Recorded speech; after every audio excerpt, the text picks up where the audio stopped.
Olá! No vídeo de hoje nós vamos tratar sobre o desafio da clínica psicanalítica com idosos. Geralmente, a clínica psicanalítica de idosos é tema de muitas controvérsias, até porque já em Freud, em 1898 a 1976, ele tratou desse tema da aplicabilidade, por exemplo, da teoria psicanalítica e acabou fazendo algumas objeções. Afirma, por exemplo, que nesse caso a psicanálise ela não é aplicável a jovens ou adultos considerados débeis, né, ou incultos, e também ela costuma fracassar com idosos. Uma vez que o que pode acontecer nesse processo da clínica com os idosos? Eles podem apresentar aí uma espécie de um acúmulo de material psíquico que, por outro lado, demandaria muito tempo para ser trabalhado. Então, além deles estarem em um período da vida a qual nenhum valor, por exemplo, é dado à sua saúde nervosa. Então, quando se fala do idoso, falar em demência, falar em esquizofrenia, por exemplo, ou qualquer outro tipo de doença do sistema nervoso, ou que afeta, por exemplo, a questão da vitalidade, da possibilidade de comunicação desses idosos, passou a ser algo comum e corriqueiro para todos nós. Claro que passado um pouco mais de um século, ainda constatam-se essas objeções quanto ao tratamento psicanalítico em idosos.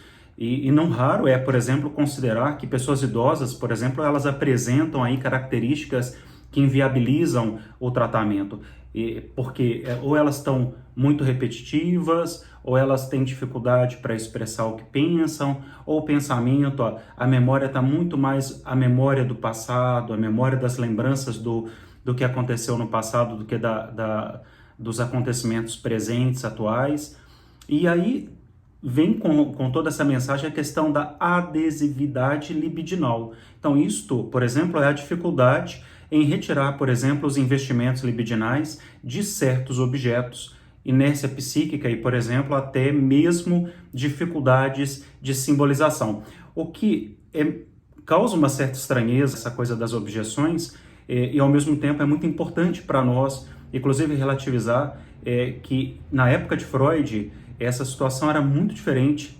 A situação do envelhecimento ou dessa condição do envelhecimento é muito diferente da situação, por exemplo, que, nós vivemos nos dias de hoje. Então, os desafios da clínica psicanalítica com idosos é compreensível, então, nesse caso, e trazendo essa mensagem de uma forma muito mais simples, essa objeção de Freud num contexto em que a perspectiva de vida não ultrapassava os 40 anos. Então, sempre tenho reforçado e pontuado para os estudantes, para os alunos de psicanálise e para todos nós que atuamos na clínica psicanalítica, essa importância de aplicar esse lugar da relativização. É necessário relativizar em que momento a teoria, a psicanálise surgiu e como que era de fato as condições de vida e as condições sociais e econômicas da população naquela época.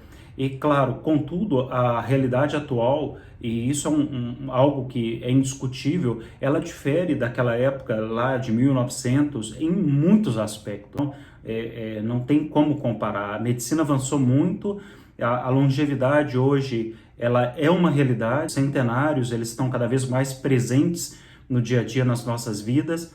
E na contemporaneidade, por exemplo, o aumento da perspectiva de vida é um fato. Então a gente precisa aprender a lidar com esse fato. E é sabido, por exemplo, que o objeto de estudo da psicanálise é o inconsciente. Então, reiteradamente, nós estamos reforçando essa mensagem. O objeto de estudo da psicanálise é o inconsciente. E ele possui uma forma peculiar, por exemplo, de funcionamento, de constituição, que ignora, por exemplo, a lógica cronológica e temporal, o que deixa muito claro para nós que não faz muito sentido essas objeções que foram feitas no passado.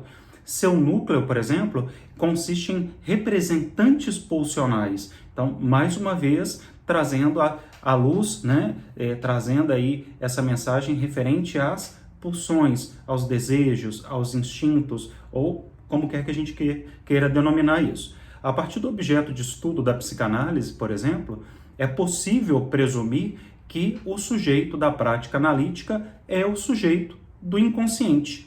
E esse sujeito do inconsciente não envelhece.